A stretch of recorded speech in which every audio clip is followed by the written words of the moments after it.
මම කලින් වීඩියෝ එකේ කිව්වා වගේ මේ වීඩියෝ එකෙන් අපි බලන්නේ for loop එකක් while loop එකකින් හදාගන්නේ කොහොමද කියලා.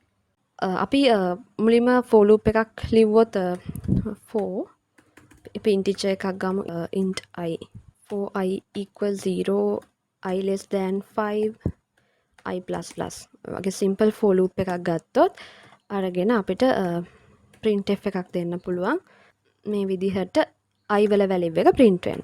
මේක රන් කරාම එන රිසල්ට් එක බිඳුවේ ඉඳන් 4ට එනකන් සංඛ්‍යා ටික. ඒක ඕකේනේ බිඳුවෙන් පටන් ගත්තා. I වල value එක 5 වුණාම මෙතන condition එක false වෙනවා. ඒ කියන්නේ loop එකෙන් exit වෙනවා. අපිට මේ for loop එකම while loop එකක් පාවිච්චි කරලා ලියන්න පුළුවන් නේද? අපිට මෙතන while loop එක ලියද්දි I වල value එක 0 කියලා මුලින්ම දෙන්න පුළුවන්. දීලා while එක ඇතුළතදී check වෙන්න ඕන මොකද්ද? condition එක දෙන්න ඕන I less than 5 වෙනකන්. I less than 5 වෙනකන් මොකද්ද වෙන්න ඕන? I වල value එක print කරන්න.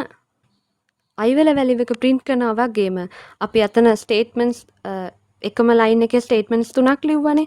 එතන එකක් තමයි I සමානයි බිඳුව initialize කරා. අපි ඒක මෙතනදි කරා. condition එක check කරන එක අපි මෙතනදි කරා. එහෙනම් හැම line එකකදීම I වල value එක වෙනස් වෙන්න ඕනනේ.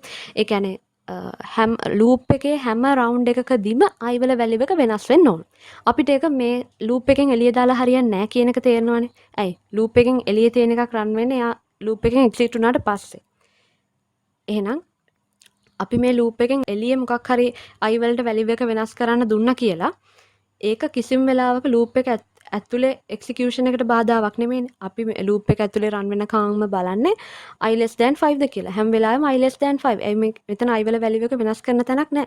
එහෙනම් අපි I වල value එක loop එකෙන් එළියට යන්න අවශ්‍ය වෙන විදිහට I වල value එක වෙනස් කරනවා නම් ඒක වෙනස් කරන්න ඕන loop එක ඇතුලේදී.